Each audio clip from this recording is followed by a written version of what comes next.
Good evening and welcome to the Speakeasy Podcast. I am your host, Constance Willard, and in March, this is Women's Month. And here at the Speakeasy, we celebrate women all over the world, regardless of who you are and where you are. We salute you and we celebrate you, not just today, not just during the month of March, but every day.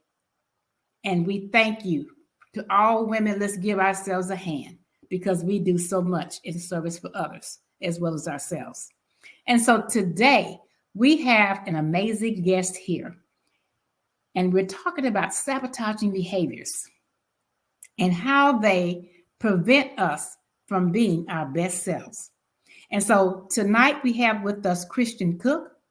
She's an author and she's here and she's coming to share with us about sabotaging behaviors and how to overcome them.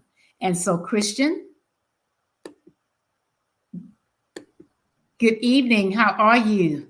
Good evening. I'm doing good. How are you? I'm doing great. Thank you so much for coming this evening and spending the evening with us and to share with us your insight and your wisdom. So just kind of tell the listening audience who you are.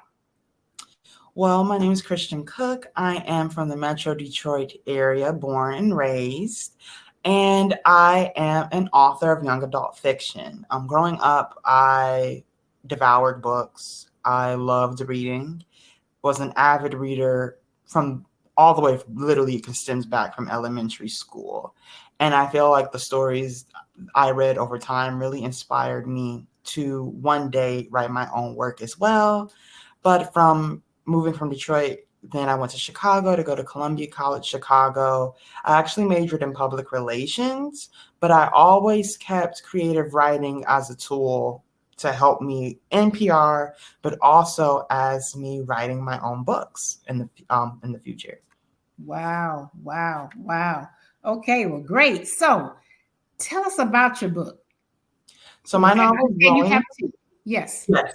My recently published novel, Growing in the Gray, came out September 6th of last year, and it is loosely based off of some of my experiences, but I wanted to write a book about a coming-of-age story with a female Black lead that was on her own path, trying to strip herself of her own upbringing and creating a life for herself, and the ups and downs that comes with that. She struggles with anxiety. She's always questioning herself, but she does have a burning desire to become what she wants to be. And in this book specifically, she leaves home to become an art curator.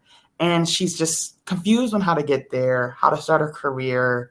and how to fit into a space where there's not that many people that look like her. How is she going to get the door open? Then we have, of course, the love interest that comes with any coming of age tale.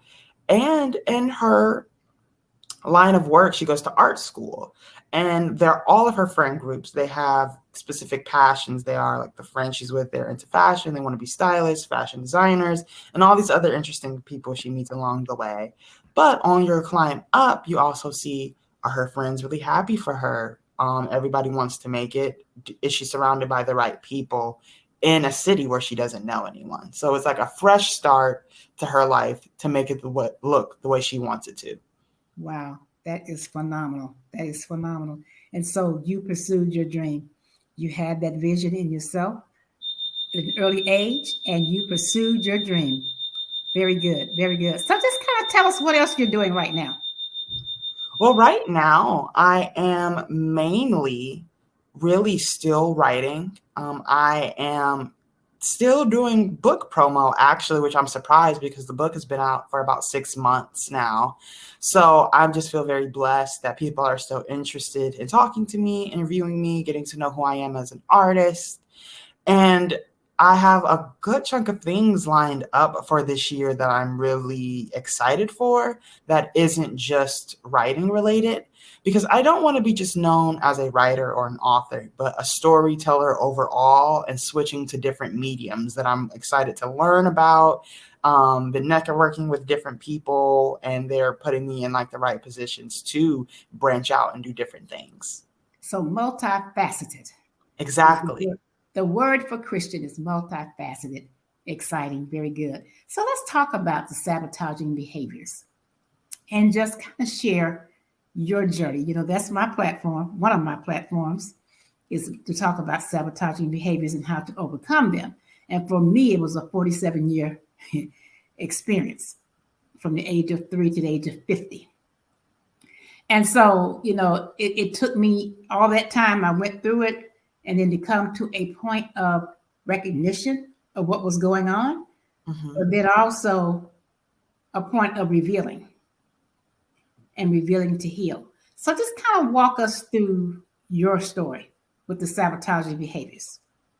So, from a young age, I did struggle with anxiety. That I would say that it started off sometimes as social, and then as I got older, did become like a clinical problem where I did have to take medication for it.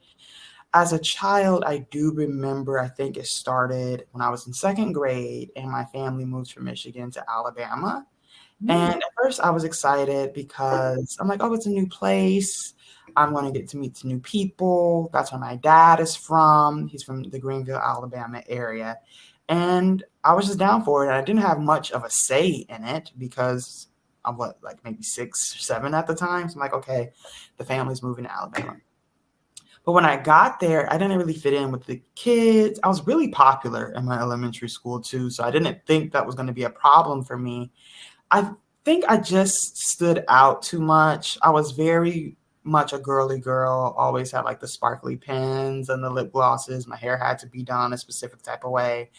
And the other children were a little bit more subdued, and I kind of got bullied a little bit for me standing out all the time. So I was always anxious about going to school. My stomach was always hurting. I felt like I practically lived in the nurse's office at school. Mhm. And eventually I did move back to Michigan a few months after that, begging my parents to move back home to what I called home and what I knew. So having a huge scenery switch, being teased, trying to adapt to a new environment at such a young age, I was always worried about everything. The way I spoke was different, the way I looked, the way I acted. And even the scenery outside of school was different. I remember this area, they called it the bypass, where it was like this strip of like restaurants and the Walmart, and that's all they had. I'm like, where are all the other things that I was like so used to being surrounded by all the time?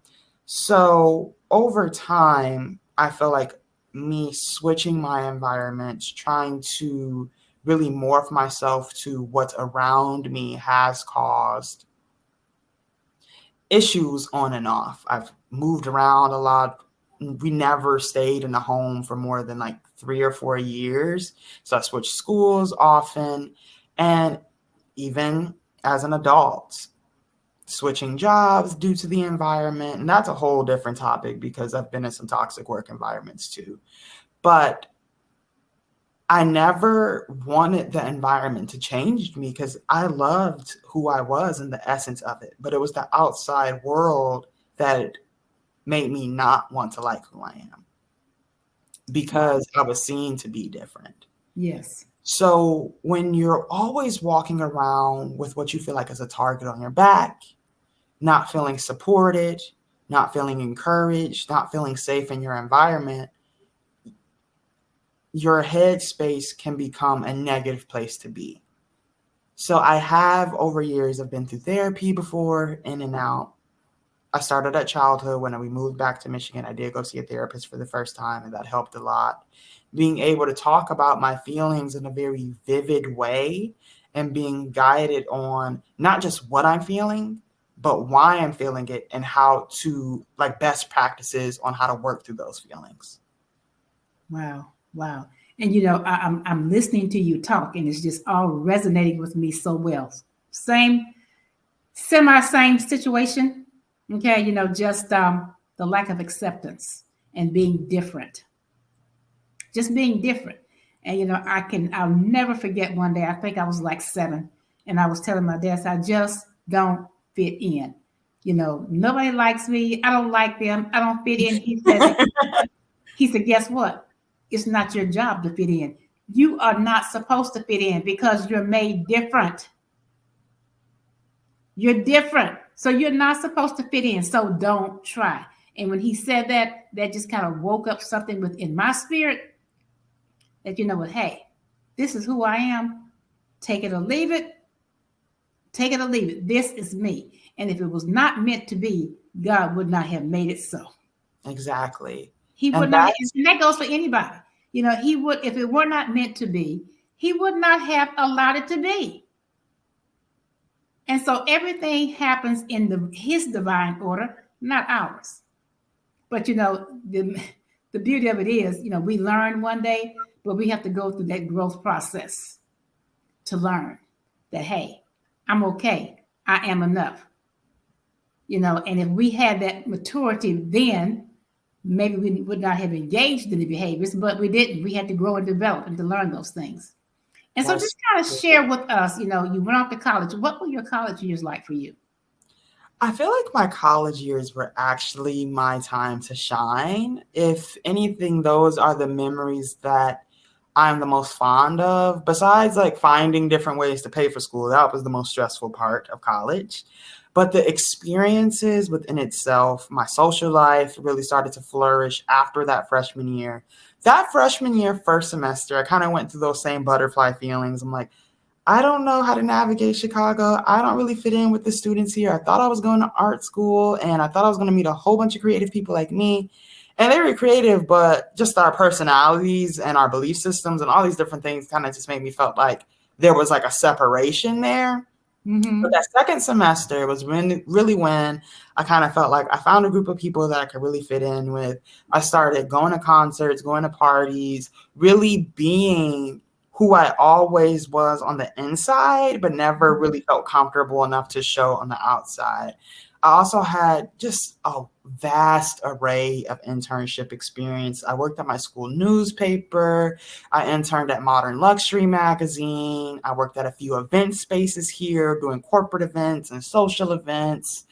Um, I worked at interned at Chicago's First Lady River Cruises as a marketing intern, where I really got to get into the tourism side of the city, really learn how to market the city to tourists, but also to the people who live here to have more fun experiences and get them out of their neighborhood. Because Chicago is huge. It's 77 neighborhoods. I feel like it sprawls on forever. And people sometimes can get stuck in their little bubble. And even I, who lived there for a long time, I kind of found myself kind of circling around like the same 5 or 6 or so too. And when you do go to a new restaurant in a different neighborhood or go to a new hot spot or something, you do sometimes feel like you went somewhere new, you traveled, you had a good experience. I Yes. also traveled a lot in college. That was my first time going out the country. I went to Paris my junior year of college for a writing program. I was there for 2 weeks, and it honestly felt like a dream. I'll never forget when I put my bags down in my room that I was going to stay in. I opened the window, had a gorgeous view, and I just like started touching the air because I just felt like this was a dream. I'm like, how am I actually here? What's going on? It was a way, like something that happened that I can't even verbally describe my feelings, because when I was literally 4, my dream was to go to Paris because I saw the Aristocats of that Disney animated Yes. movie, Hmm. and that was one of my favorite movies at the time. So the fact that the first country I ever went to was the country I wanted to go to when I was literally 4 years old literally blew my mind. I traveled a lot. That's when I really started dating, was in college, which had a lot of ups and downs. But that's just kind of how dating goes, especially when you're young and no one really knows what they're looking for. They just want to date people because they're attractive or they think they're interesting. They're intrigued by like the outer shell. And college really did help me prepare for my years after. Like after college, I did start working full time, like directly. I got my job offer and I graduated on a Saturday and I went to work on Monday. So Hmm. college for me was just a whirlwind of creating who I wanted to be. I felt like I had those 4 years to really try everything, try internships, try get to volunteer, roam around the city, and don't feel like just Chicago was it for you. But if you find an opportunity outside the city or outside the country, go after it. And I feel like I had the most energy during my college years. And I have flashbacks in my college years all the time, which really inspired me to write my book, Growing in the Gray. Wow, wow. And so I'm listening to you tell your story about the internships and the various opportunities that you were engaged in during that time. During that time, did you recognize or realize how you were evolving as a young woman? Did you realize that? So much so. It almost felt like there wasn't a time that went by where I didn't think that, because I was thinking like, here you are, a little girl from Michigan who's never lived away from your parents ever. You start college at 17 because I graduated high school at 16. I almost used to make jokes. I'm like, I feel like an orphan, where I'm like, you know what? I just threw myself out there because I knew if I didn't leave then, I would have never left. Really wasn't a reason to. No one from my family actually ever wanted me to go to Chicago, move there, and go to school. They're like, there's all these great schools in Michigan. Why? I even got good scholarship opportunities in Michigan, and I turned them down. So of course they're looking at it from a money perspective too, but I'm looking at it as I always felt like that I had so much more in me. I come from a background of my like family are professors, teachers, veterans, and I knew that was not the route for me. I knew that I wanted to create elaborate stories and have some type of platform. It was a very loose idea in my mind, and I'm a type of person that likes to have a plan but leaves room for all the amazing unexpected opportunities that could come along your way. So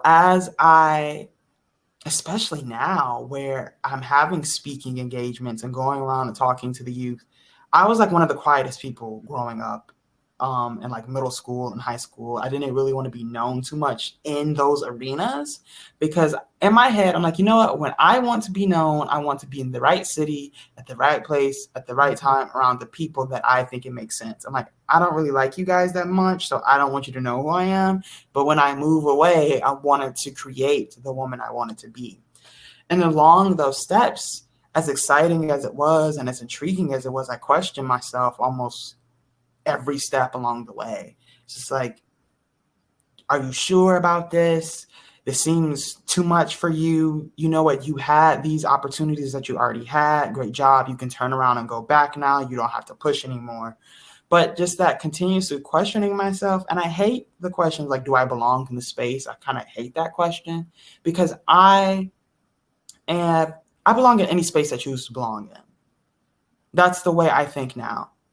where in a lot of spaces that I'm in the PR, ad, marketing world, and even publishing, it's very different for a young Black woman, especially. I always say I get the three swords, like the three daggers, because I'm young, I'm Black, and I'm a woman. Where people think it's not my turn because I'm too young, or they're not used to young Black women telling very provocative, interesting, and contorted stories. But that's what my life has been, and that's what I want to share. Wow, wow. And you know what? It definitely needs to be shared because there's other people who feel the same way. They feel boxed in and they feel that, you know what? Maybe I shouldn't say that. Or maybe I should not tell that. No one needs to know that. But listen, your story needs to be heard. Our stories are not for us, they are about us, but they are for someone else. You I love know, that they're saying. for someone else. And so I'm glad you're here this evening sharing this. I like what you said about I am in whatever space I feel I belong in. I belong to whatever space I feel I belong. And that is true. You know, we have to go in. If the table is not set for us, we have to bring our own table and set it. Or break the table. I'm at the Thank you. point where I'm interested in doing that at this point. Hey, I've just been so annoyed over the years, especially in the corporate spaces that I've worked yes, in, where I don't even like. I've received a lot of. I have so many interesting corporate work stories working in corporate America for 4 years, where I never even thought in my own mind that I couldn't have a seat at the table. But when I finally got into the spaces and I wasn't just some intern trying to work their way up and do all these minute tasks, that I have all these major ideas, they can't even fit at the table. yes, So every now and then I think people who had higher work titles in those spaces almost like she should just even be grateful to be here. I'm like, no, it's not enough. And no, I'm not questioning myself, because I know who I am and I know what I have to say and I know what I have to offer. I had years of work experience before I even graduated college. So by the time I graduated and I had the role I blew through it pretty fast and I was interested in doing something else. Of course, that's not going to be well received when people are trying to plan your career for you. mm-hmm. And there's no one that can plan my career except for me. Exactly, exactly, exactly. You know, I worked in the VA healthcare system for a while. And so I went through a progression where I went from like 5 different duty stations. But it was because each time it was due to a promotion. And you will not believe how many times I've had to explain that when I interviewed for another position. Or so why did you move around so much? It was the same organization. The same organization. I had longevity there. The same, I was there 17 years. The same organization, just a different location. And it was because each time it was due to a promotion. Not because I chose to leave, it was because I had an opportunity. A promotion was presented. So each move that I made, all 5 of those moves that I made, was due to a promotion. And I have had the hardest time explaining that to people. They just don't get it. Well, you know, you don't have any longevity. Yes, I do. I've been with the same organization for the past 17 years. And it's kind of wild to me that someone wouldn't get that. Who would not take a promotion if it is offered and presented to them? Exactly. Exactly. Exactly. You know, and so to me, it showed career progression, but it also showed the leader, the true leader that I am being sought out for these roles. And so any future employer, you know, to me, they would recognize, especially in leadership, I would think they would recognize that. But I've had to explain that so many times. And so getting back to the sabotaging behaviors, and for some young girl, some young woman who's out there who may be in that place of stuck and they are engaging in sabotaging behaviors, what advice do you have for them? My advice for them is to really take the time to honestly list out what are your habits that are holding you back. What are the habits that you want to shed? What are the habits that you have that are creating negative patterns in your life? Okay. Really taking the time to literally write them out so you can see them, so you can hold yourself accountable for what they are. And if the list is long, literally pick a few that you can shed at one time. When sometimes there's these hard resets that we have in life where we look around and ask ourselves, like, how did I even get here? I never thought in a million years I want to be in a position like this. I don't like my own life. Well, if you've been having these sabotaging behaviors for years, you won't wake up one day and they'll be gone. It takes active work, which no one likes to do and no one likes to hear. Everybody wants to take a magic potion and everything be going away. And that's just not how life goes. And I even tell myself that when I'm like, you know what? I don't know how I got here. I don't want my life to be this way. What can I do? And literally one step at a time, knock them down. And you will see your life change in ways you would not even imagine. Even if you just get rid of 2 sabotaging behaviors out of a list of 20, your life will improve. Exactly. And it will inspire you to get rid of the rest, whatever they are. But it takes time, and you have to have patience for yourself. You have to allow yourself the room and opportunity and time to grow. Just like you gave yourself all that time to ruin your life with the sabotaging behaviors. Exactly.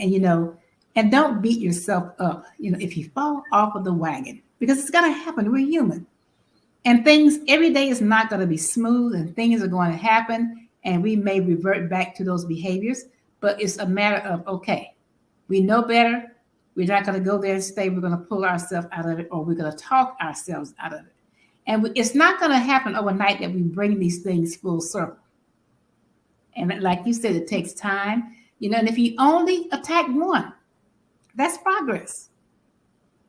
That's progress. It Because is. if you attack that one, you have, number one, acknowledged that you have the issue and that you're showing some initiative to make a difference. And so I thank you so much for sharing that with us. And so let's talk about your books again. Give the titles, and where can we purchase these? Well, Growing in the Gray is available for purchase on barnesandnoble.com and amazon.com. My self-published novel, I Hate Gray, which is a book I wrote as a teenager, can also be purchased on barnesandnoble.com and amazon.com as well. And I'm going to purchase my copies, and I will be sending them to you because I want mine autographed. Of course. I would love to sign a copy for you, Constance. I want mine autographed. I'm not going to take no for an answer. Because, I ran across you on LinkedIn. Yes. And I was reading your profile, and there's some of the things you were doing. I'm like, okay, I need her to come on this platform and let's talk about this. Because like I said, this is something near and dear to my heart. Because, at age 50, when I decided to make the change and to do some things to correct it and to stop engaging these behaviors, and I'm like, okay, I got the process in motion. But then I developed another behavior that I didn't have prior to that. Because the people that know me now that did not know me when I was heavy, I didn't want them to know that I was ever heavy. I'm like, and it dawned on me one day, I'm like, what is wrong with you? Have you lost your mind? What's there to hide? So you were heavy. You lived it. You've overcome it. Keep it moving. Keep telling your story. Help to bring someone else out of the ashes. And so that's what I do. I am proud to say that at one time in my life, I was a size 24 female and I weighed 265 pounds. I am now proud to say that at one time I was not. But I mean, hey, that was my life. That was your life. That was my life. And that was me. Yes. And it will inspire others. Yes. Yes. And so that's my whole mission, is to inspire, to educate, and to elevate. If it happened for me, it can happen for you. If there's someone out there who the parents are telling them one thing as far as a career path, because parents tend to do that, because in their minds, they want what's best for you.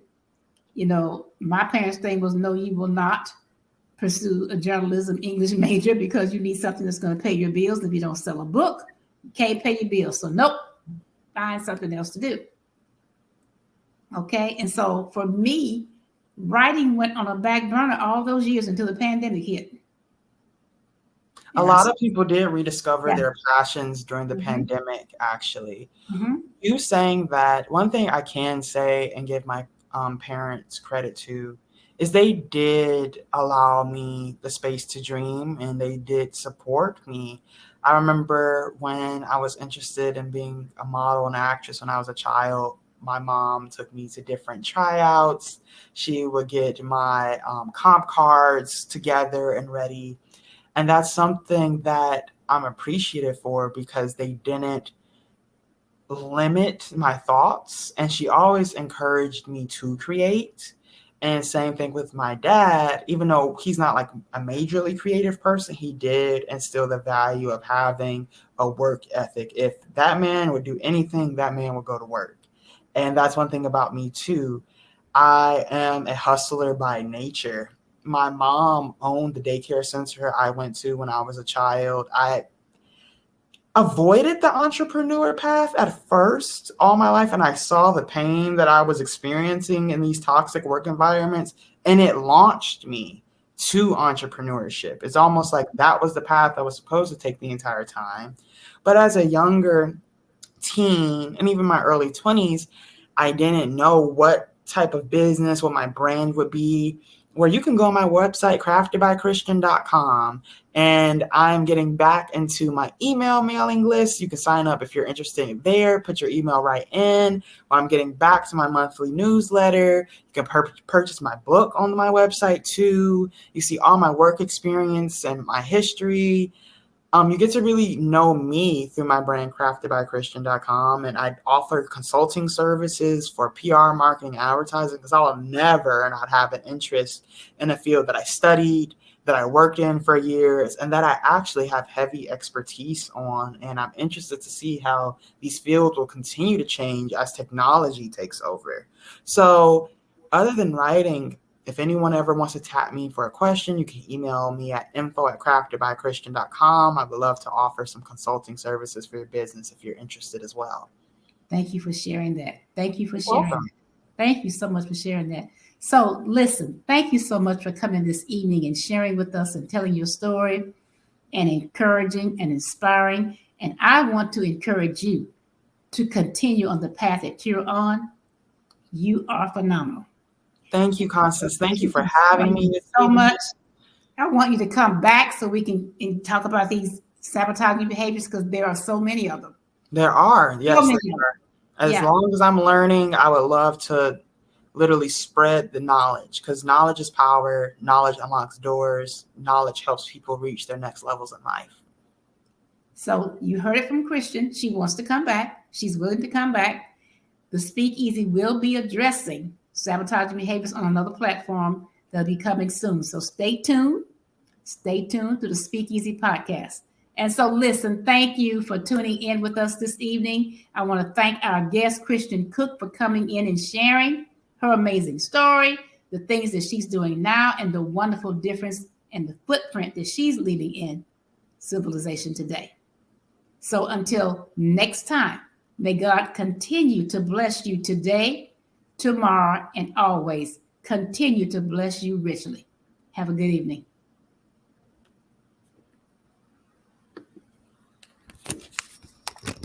Okay, now how am I going to end this thing? Let's see. Woo! Okay.